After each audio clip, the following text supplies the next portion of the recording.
Good morning, students. Today we are going to see about edaphic factors and biotic factors. Edaphic factors, they are the abiotic factors. They are related to soil. Edaphic, it derives from the Greek word edaphos, means ground, soil. So they include the abiotic factors such as soil, physical and chemical composition of the soil formed in a particular area. The study of soil is called as pedology. Now see about the soil. Soil is the weathered superficial layer of the earth in which plants can grow. It is a complex composite mass consisting of soil constituents, soil water, soil air and soil organisms, etc. Now we see about the soil formation. Soil originates from rocks and develop gradually at different rates depending upon the ecological and climatic conditions. Soil formation is initiated by the weathering process, that's the breakdown process. Biological weathering takes place when organisms like bacteria, fungi, plants, lichens help in the breakdown of rocks through the production of acids and certain chemical substances. Now we see the soil types. Based on soil formation, that is called as pedogenesis. It is divided into two types. One is residual soil and another one is transported soil. Now we see about the residual soils. These are the soil formed by weathering and pedogenesis of the rock, that is the soil formation. Transported soil, they are formed by various agencies such as moisture, water, light, etc. Now we see what are the important edaphic factors which affect vegetation. First one is soil moisture. Plants absorb rainwater and moisture directly from the air. Next one is soil water. Soil water is more important than any other ecological factors that affects the distribution of plants. Rain is the main source of soil water. Capillary water is held between the pores of soil particles and angles. Third one is soil reactions. Soil reaction mainly depend upon the pH value of the soil. Soil may be acidic, alkaline and neutral based on the pH value. pH value of the soil solution determines the availability of the plant nutrients. The best range for the growth of the plant ranges from 5.5 to 6.8. Next is soil nutrient. Soil fertility and productivity is the ability of the soil to provide all essential plant nutrients and such as minerals and organic nutrients in the form of ions to the plants. Next one is soil temperature. Soil temperature of an area plays an important role in determining the geographical distribution of plants. Low temperature reduces the use of water and solute by the absorption of roots. Next we come to the soil atmosphere.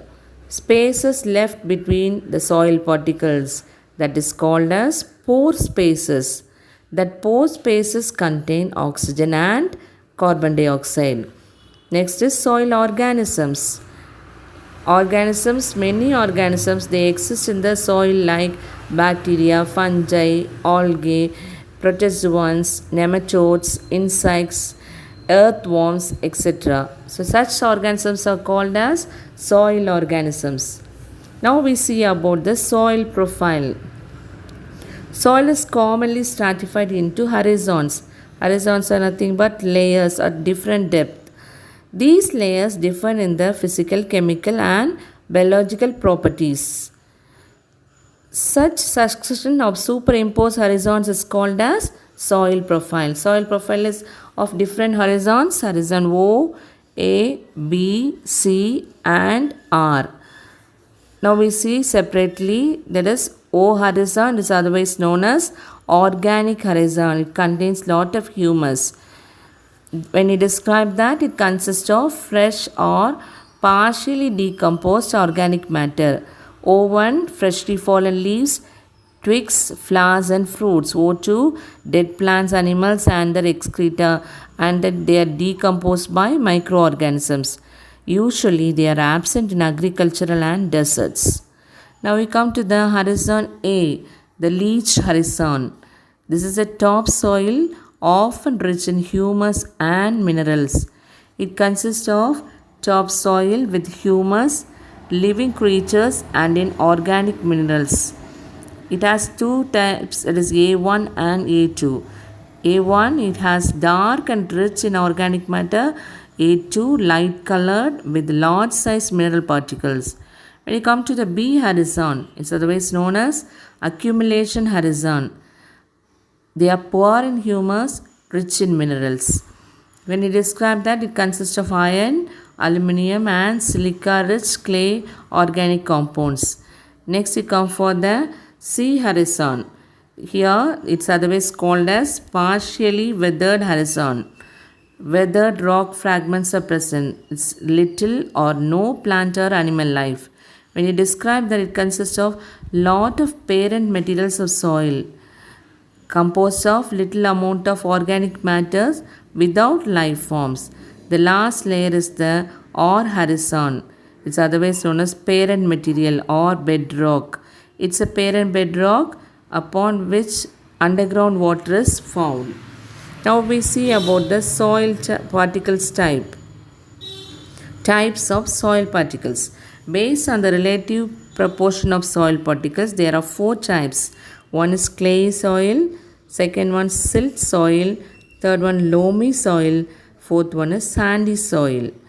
So when you see the proportion of clay soil, it contains 50% clay and 50% silt. When you can see the silt soil, 90% silt and 10% sand. Loamy soil, 70% sand and 30% clay. When you see the sandy soil, 85% sand and 50% clay soil. Next we see about the loamy soil.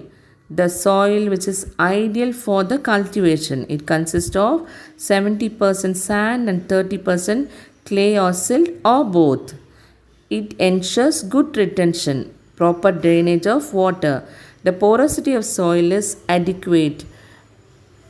Aeration will be there and also it allows the penetration of roots. Based on the water retention, aeration, there is a movement of air, and the mineral contents of soil, they are dissipated into following types. Halophytes, plants living in saline soil, in seed soil. Psammophytes live in sandy soil. Lithophytes living on rocks. Chasmophytes living in rocky crevices. Cryptophytes living below the soil surface. Cryophytes living in an ice surface. Oxalophytes living in acidic soil. Calciphytes living in calcium-rich alkaline soil.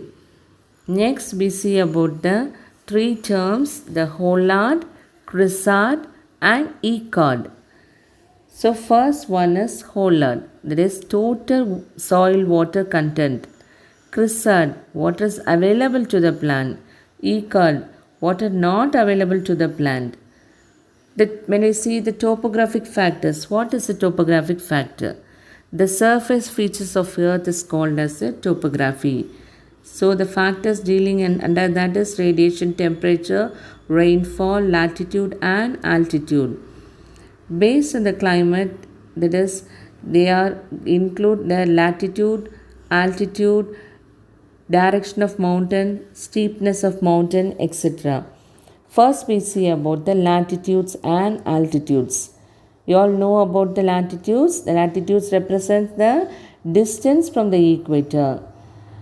Temperature values maximum at the equator and decrease gradually to the poles, that is the north and the south, the west and the east. Different types of vegetation occurs from equator to poles. Now what is an altitude? The height above the sea level forms the altitude.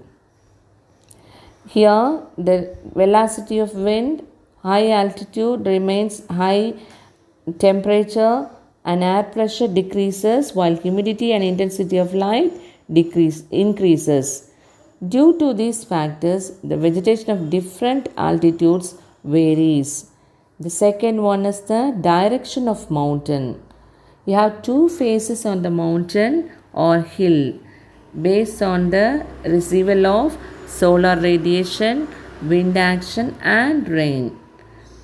They are of two types. One is windward region and the another one is leeward region.